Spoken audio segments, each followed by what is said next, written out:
BugBots are one of my favorite things. The greatness of a BugBot comes from the fact that you can make so many of them and they're tiny and adorable. But first, let's take a look at the skills for this project.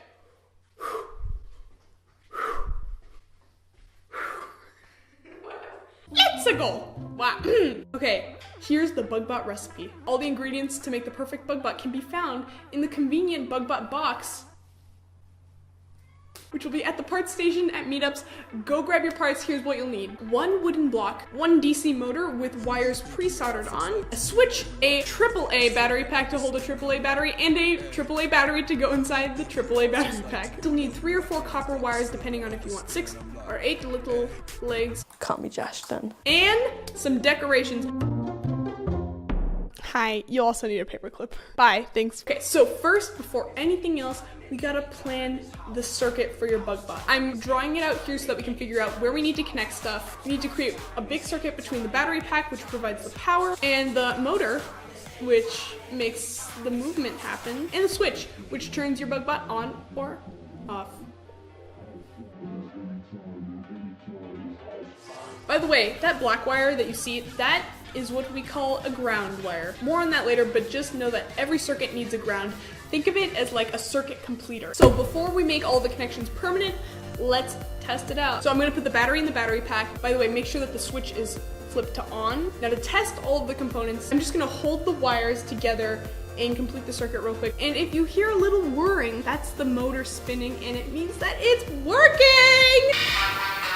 It's soldering time. So in the description of this video or somewhere on the screen, there will be a link to go to the soldering tutorial that we made. All you gotta do is pause this video. Wait, I got it for you.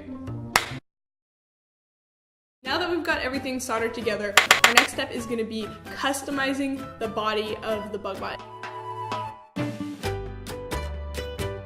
Now at the tool station, you can cut the wires to any length you need and then bend it over the top of the body and glue it in place with a hot glue gun. Now I'm actually gonna glue on this circuit for the BugBot, just like so. You got motor here, switch here, battery here, boom!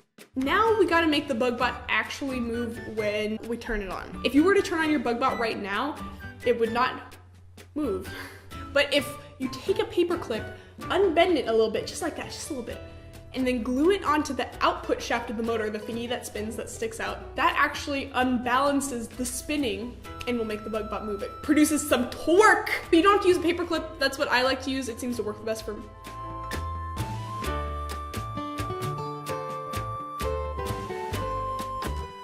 So turn it on, see what it does, and then what I like to do is adjust the legs until I get forward movement or spinny movement or whatever you want, and then your final step is to challenge someone to a BugBot race. If there's another BugBot in the vicinity.